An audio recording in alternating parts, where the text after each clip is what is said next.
Welcome to Canada's podcast, the number one podcast for entrepreneurs by entrepreneurs. Hello, this is Robert Smigel coming to you today with Vancouver's podcast, a member of the Canada's Podcast Network, where we talk to the entrepreneurs who are making it happen here in Vancouver, British Columbia. Now let's get ready to listen to discover and engage. Laura Burden is a South African-born, Vancouver-based entrepreneur focused on social media marketing. Her entrepreneur spirit led her to leave law school to found Burden Brand Management. Laura is passionate about helping others find their voice on social media and does this through her coaching and consulting services, as well as online courses targeted at small business owners and entrepreneurs looking to leverage social media for their businesses. Well, Laura, welcome to Canada's podcast. Thanks for taking the time today to be here for all our listeners. Yeah, thank you so much. It's great to be here. Great. Well, we know you're from South Africa, so tell us a little bit more about yourself and give us the details on your current business. Yeah, so I was born in South Africa. I kind of moved back and forth between here and South Africa growing up. Both my parents are South African, but my mom was born in Canada. So I kind of always knew I wanted to be an entrepreneur. Both my parents are entrepreneurs, so that planted the seeds very early for me.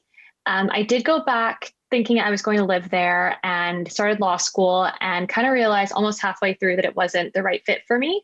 And that is what, led me to starting my own business and, leveraging the social media skills I picked up to start a business and start offering it as a service for other business owners. Awesome. Okay. Now, did you need financing to start your company, and how do you currently make money in your business now? Yeah, no, we didn't need any financing. That's kind of the beauty of it. I was able to start with basically nothing. I had my computer and internet, and that was kind of all I needed to get started. How we make money now is we have clients we do full social media management for. We have one-on-one coaching services. We have consulting services. I do quite a bit of speaking arrangements and webinars, online teaching, and then I also do online courses. Awesome. Okay. Now, you're located in Vancouver. So what is the long-term vision, and what will your company look like in the future? Do you see the company expanding into other areas and where beyond Vancouver, BC, or even Canada? Yeah, I mean, it's been kind of interesting with COVID. Initially, it was very, most of my clients were Vancouver-based because I've met them networking or through connections. And then obviously with the last year, we haven't been able to do anything like that.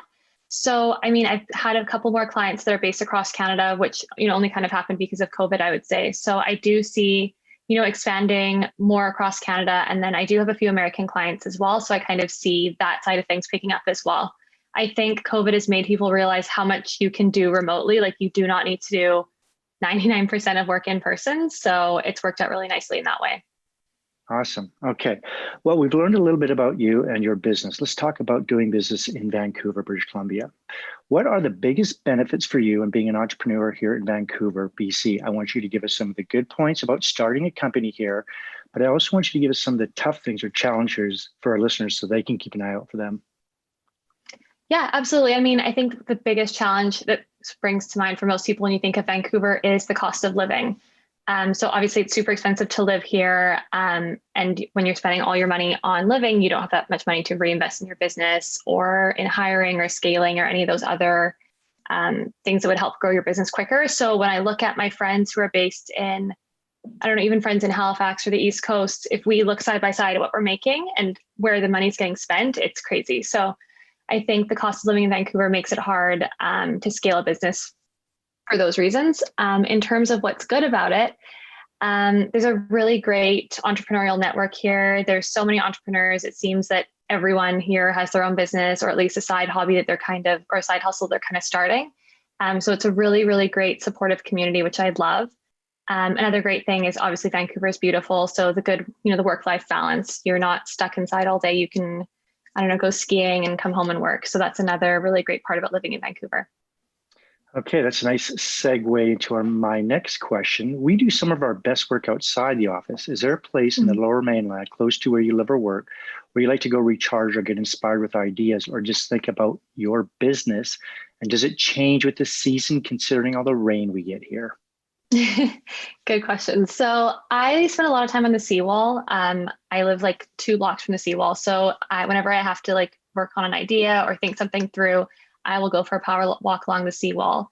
In terms of the weather complying, I invested in really good rain boots and a good rain jacket. So that's how I make do with the rain. Pre-COVID, it would be co-working spaces, different studios or coffee shops. And that's something I've had to let go of with COVID. But normally there's a really good community for that as well in Vancouver. Awesome. Okay. So we know you're from South Africa, and we want you to imagine you coming here to Vancouver all over again. If you were to start all over again and you just moved here to Vancouver, BC, but this time you don't know anyone, knowing what you know now, what would you do? And how would you go about starting all over again as an entrepreneur?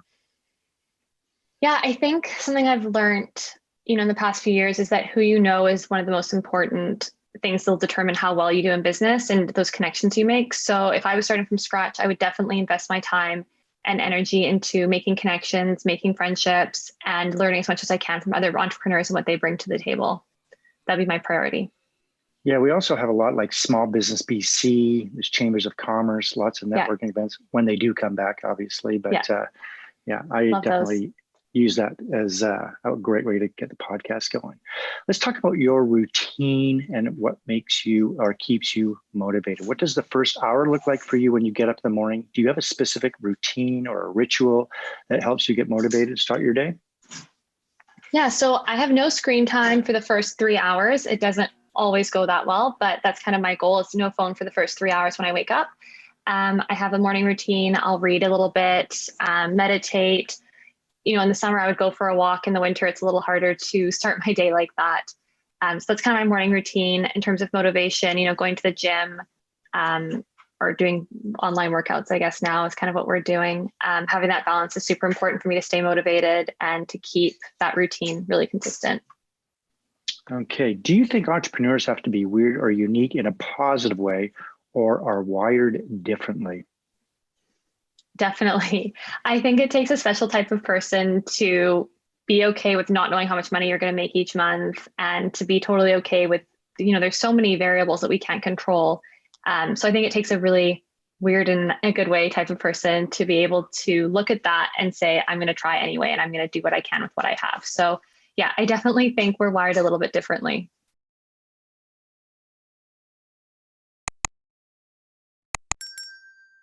Let's talk about your reading habits. What books are you reading now and why, or even audiobooks? And can you recommend any books for our listeners who are also aspiring entrepreneurs? Yeah, so many. I just finished reading Burnout. So it's basically about, the title says it all, burnout, which I think is a very appropriate theme for a lot of entrepreneurs. So that was a great book. I am rereading Atomic Habits by James Clear. I think that's a really good one to start the year off with. And then I'm also reading Profit First, which is a bit more dry, but it's a really cool concept basically around, the accounting and bookkeeping behind your business. And the idea or concept is to calculate your profit first and then kind of deduct everything from that.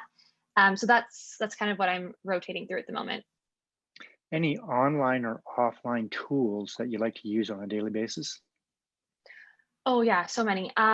So I have a friend and she's also a business coach. Her name's Lisa Michaud. So she has this 100-day goal planner journal notebook that I've got from her. So that's like something I've been using. I used to really rely heavily on my computer or my phone to schedule out my day and to plan my goals. But since switching to this like actual hard copy version, I feel like it's so much easier for me to map out my thoughts and my plans for the day. So that's a tool that I've been using for the last month or so, and I'm really loving it.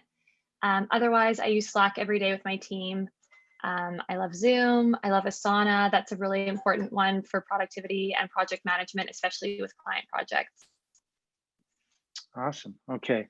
Let's talk a little bit more about British Columbia. Now, obviously, you're very busy. Everyone's at home, but we still like to get out and enjoy what British Columbia has to offer because we have everything. We have mountains, ocean, rivers, lakes, you name it. How do you balance work and how do you relax and not think about work? What are your favorite activities to do in BC? Do you ski, bike, kayak, golf, hike, or simply go for a drive? Yeah, I really like to go hiking with my dog. There's so many good places for that. I love the Pacific Spirit Park. It's like right by UBC. So that's one of my favorite places to go to kind of unwind. Before COVID or even before the most recent restrictions, I would love to do a class like Orange Theory. I'd love to go for yoga, like a yoga class. Um, I love the Scandinave Spa in Whistler. That's a really great place to unwind and relax as well. I'm not really into outdoor sports as much as my husband wishes I was. Like skiing, snowboarding, it's not really my thing. I did it a bit when I was younger, but haven't really kept up with it. So yeah, none of that. Yeah, what I found really interesting about the Scandinavian spa, they have those rooms you're not allowed to talk. The whole place you're not allowed to talk. Yeah, it's Yeah, crazy. yeah, you just like, and it's like kind of difficult at first, but when you start getting into the vibe, it's gets easier Yeah, and easier. But yeah, I definitely like that about that place. yeah. Okay, if you were doing what you do now, what would you like to do for profession? Probably something similar. I really like the model that I have. I have a really good mix of revenue streams and, creative outlets. I really like, that sort of model. So something like this, maybe not social media, maybe business coaching, or consulting in another capacity. What job could you not do? Couldn't do it. Well, I went to law school and I did a summer internship, so I know I could not be a lawyer. That was definitely not my cup of tea. Okay. In business, what is your favorite word, quote, or sentence that you like to use? I like the quote, "How you do anything is how you do everything." I always thought that was a Richard Jaffrey quote, but apparently my husband corrected me. It's a Mark Cuban quote. So that's my favorite quote. I think that's really good, words to live by whenever I'm feeling like down or like I don't want to do something. I just remember, how you do anything is how you're going to do everything. So I think that's a nice one to keep in your pocket. Okay, what's your least favorite word or sentence you do not like to hear? Oh my goodness, that's a really hard question. Least favorite thing to hear. I hate when people say you should do something, like, oh, you should do this or you should be doing this. Yeah, I don't like being told you should be doing something. Okay. If you had to pick one or two words to describe yourself, what would it be and why? uh, okay, what would it be and why? I like to think I'm very authentic. I'm not ever trying to put on airs or pretend to be something I'm not or someone I'm not. So that's something I pride myself on. Another one would be, I don't know why this is such a hard question. Maybe dynamic. I'm always Okay. changing. Yeah, always changing. Looking for new opportunities. Yeah. Okay, cool. What keeps you up at night, if anything? Sometimes I will worry about my client's content for the next day. I'll worry like, oh, is this post going to do well, or is this going to go out right, or things like that. Kind of freak me out sometimes, especially with all the changes with social media and Instagram. Sometimes you'll schedule something and by 2 weeks later it's stale or outdated, especially with how quickly the news cycle is changing. So things like that, I always wonder about. Do you keep set hours or are you pretty regimented as like I start at this time, I end at that time, or is it more fluid depending on what you need to get done? I mean, officially, I say my hours are 9 to 5, but it usually ends up being very blurry. Like some days I'll start sooner and go later. Some days I will just check in for a couple hours. So it is pretty fluid. Okay, I want you to give us the top three things on your inspired life list. Do you want to maybe write a book, philanthropy, travel more, do any type of volunteer work beyond obviously entrepreneurship? Anything in particular? Yeah, this is something my husband and I have talked about for a few years. Is we really want to start like some sort of hospitality. I don't know. The dream initially was a hospitality school, but now we're thinking just like hospitality scholarships for schools or universities in South Africa, because I'm originally from there. And I think the tourism and hospitality industry there is so untapped, and it's this amazing market that just needs to be, it needs to be staffed, it needs to have the right people in it. So we'd love to eventually open or fund some sort of program like that to get people trained up for hospitality and tourism. Okay. Do you have any advice that you may have received that you can pass on to entrepreneurs throughout Canada? Um, I would say stay persistent.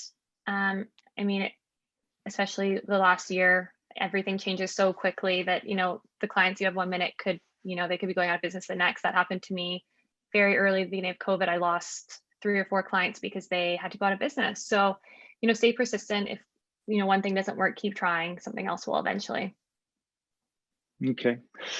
Laura, you ready to have some fun? Yes. Okay, cool. There's a small tropical island just off of Fiji that only has one phone booth there. There is no internet. This place does exist. We're going to drop you off there. You won't have a computer or smartphone or tablet. You can use the phone booth located there anytime to call the boat. We'll come pick you up. How long would you last before you made that call? What would you do while you were there? Do I have food and water? Oh yeah, you have everything there. It's just there's just no internet. I would Beautiful island. probably, yeah, I mean, I'd probably be happy for a while, maybe a few weeks or a month or two. I would kill for a hot vacation right now. So that would be great. Oh, okay. So you wouldn't have no panic attacks. There's no internet. You can talk to your clients and I mean, I'd work. probably call my team and be like, hey, I'm going to be gone for a while. So you guys just take care of things while I'm gone. Okay. Yeah, it's an interesting question to ask because I think some people get this feeling of being away off the grid that tends to haunt them. But it's always interesting to see what kind of reaction entrepreneurs get because, we're always on the go. We're always, Yeah. connected and phones and you name it. So, but you Well, seem to to go have. back to that one question you said about life dreams, one of my life dreams is to live off the grid for a month. So maybe I can check that There off. you go, on a beautiful island, Fiji. Okay, we're Yeah. going to wrap things up. How can our listeners get hold of you? And is there anything you'd like to add before you leave us today? Anything to add? I think that there's so many opportunities. It's just a matter of looking for them and pursuing them. So I really think connections and those friendships that you make with other entrepreneurs are the most valuable asset in any business. In terms of getting hold of me, my website is www.birdandbrandmanagement.com or on Instagram at Bird and Brand Management. Awesome. Okay, Laura, thanks for coming on the show. I've learned a lot about you, and I'm sure our listeners have as well. Amazing. Thank you so much. Great. We'll see you next time.